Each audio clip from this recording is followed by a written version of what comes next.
प्यारे बच्चों, आज मैं आप लोगों को कक्षा 10 सामाजिक अध्ययन समकालीन भारत 2 अध्याय 2 वन एवं वन्य जीव संसाधन अतिरिक्त लघु उत्तरीय प्रश्न मैं इसका पढ़ाने जा रही हूँ। और इससे पहले बच्चों में क्लास 9 क्लास 10 कृतिका क्षितिज स्पर्श संचयन इसका मैं सारा वीडियो बना चुकी हूँ। फुल एक्सप्लेनेशन समरी और क्वेश्चन आंसर उन सबको देखने के लिए आप ऊपर दिए गए आई बटन पर क्लिक करके देख सकते हैं, या नीचे दिए गए डिस्क्रिप्शन बॉक्स में देख सकते हैं, या प्लेलिस्ट में जाकर देख सकते हैं। और बच्चों, आप मुझे इंस्टाग्राम, फेसबुक और ट्विटर पर भी फॉलो कर सकते हैं। तो पाठ शुरू करते हैं। पहला प्रश्न है बहुविकल्पीय प्रश्न। इसमें 4 ऑप्शन दिया गया है, एक सही है। तो नीचे देखिए इसका उत्तर भी दिया गया है, एक सही उत्तर को लिखना है। पहला है, इनमें से कौन सी टिप्पणी प्राकृतिक वनस्पति जात और प्राणी जात के ह्रास का सही कारण नहीं है? क कृषि प्रसार, ख बृहत स्तरीय विकास परियोजनाएं, ग पशुचारण एवं ईंधन लकड़ी एकत्रित करना, घ तीव्र औद्योगिकरण और शहरीकरण। तो इसका उत्तर होगा ग पशुचारण और ईंधन लकड़ी एकत्रित करना। दूसरा है, इनमें से कौन सा संरक्षण तरीका समुदायों की सीधी भागीदारी नहीं करता? क संयुक्त वन प्रबंधन, ख चिपको आंदोलन, ग बीज बचाओ आंदोलन, घ वन्य जीव पशु विहार का परिसीमन। उत्तर होगा घ वन्य जीव पशु विहार का परिसीमन। अब देखिए, निम्नलिखित प्राणियों और पौधों को उनके अस्तित्व के वर्ग से मेल करें।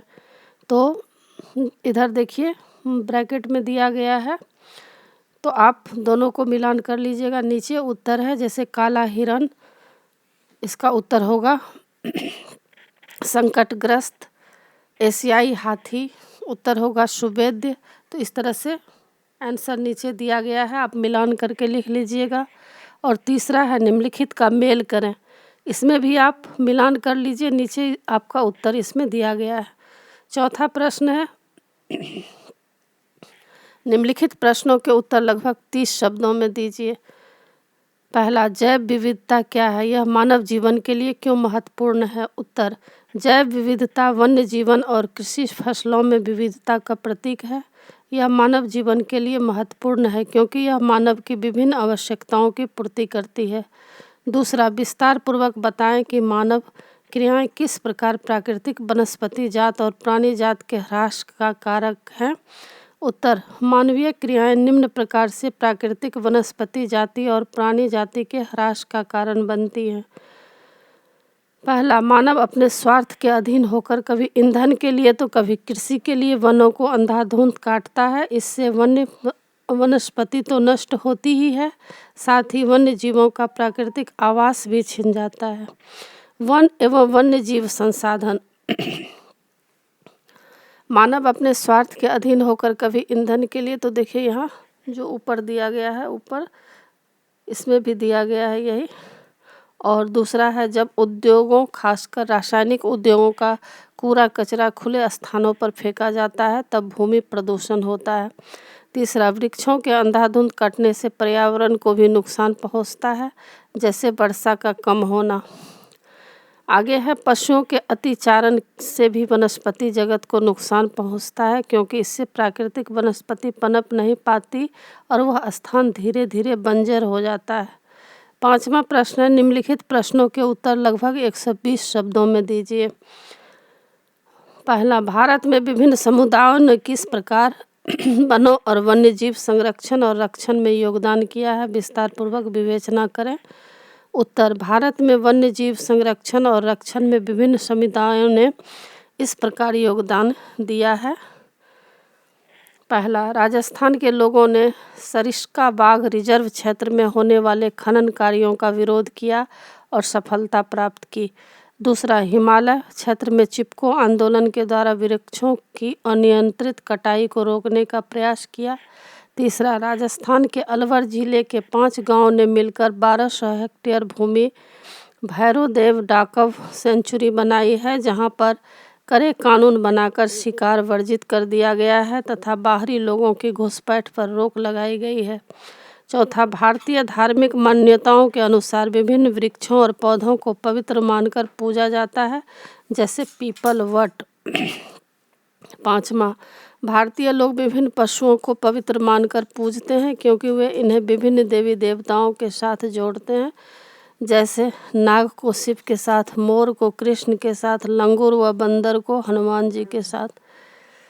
छठा, भारत के विभिन्न आदिवासी और जनजाति क्षेत्रों में वनों को देवी देवताओं को समर्पित करके उन्हें पूजा जाता है। राजस्थान में इस तरह के क्षेत्रों को बनी कहा जाता है।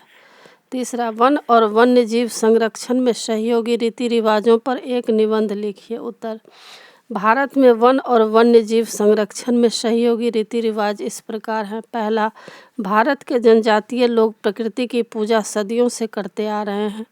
उनके इन विश्वासों ने विभिन्न वनों को मूल एवं कौमय रूप में बचा कर रखा है, जिन्हें पवित्र पेड़ों के झुरमुट देवी देवताओं के वन कहते हैं। वनों के इन भागों में या तो वनों के ऐसे भागों में न तो स्थानीय लोग घुसते हैं, न ही किसी और को छेड़छाड़ करने देते हैं। दूसरा, कुछ समाज कुछ विशेष पेड़ों की पूजा करते हैं और आदिकाल से उनका संरक्षण करते आ रहे हैं। छोटा नागपुर क्षेत्र में मुंडा और संथाल जनजातियां महुआ और कदम के पेड़ों की पूजा करते हैं। उड़ीसा और बिहार की जनजातियां शादी के समय इमली और आम के पेड़ों की पूजा करते हैं।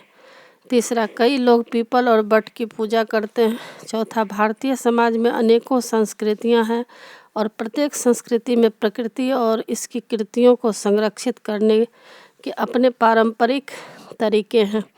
भारतीय झरनों, पहाड़ी चोटियों, पेड़ों और पशुओं को पवित्र मानकर उनका संरक्षण करते हैं, जैसे वे मंदिरों या अन्य स्थलों पर बंदरों को खिलाते हैं। पाँचवा, राजस्थान के बिसरोई गांव के आसपास काले हिरन, चिंकारा, नीलगाय और मोरों के झुंड देखे जाते हैं, जो कि इनके समाज के अभिन्न अंग हैं और इन्हें कोई नुकसान नहीं पहुंचा सकता। तो इसी के साथ बच्चों पाठ की समाप्ति होती है। आशा है आप लोगों को सारा पाठ अच्छी तरह समझ में आ गया होगा और एग्ज़ाम के लिए अच्छी तरह तैयार कर लीजिएगा। और बच्चों, आप मेरे चैनल देवज नागरी को ज़रूर सब्सक्राइब कीजिएगा और सब्सक्राइब के बगल में बेल आइकन बटन है, उसे क्लिक कीजिएगा, लाइक कीजिएगा और शेयर कीजिएगा। कमेंट्स ज़रूर कीजिएगा कि आपको यह पाठ कैसा लगा। नए पाठ के साथ फिर मैं मिलूँगी बच्चों। धन्यवाद।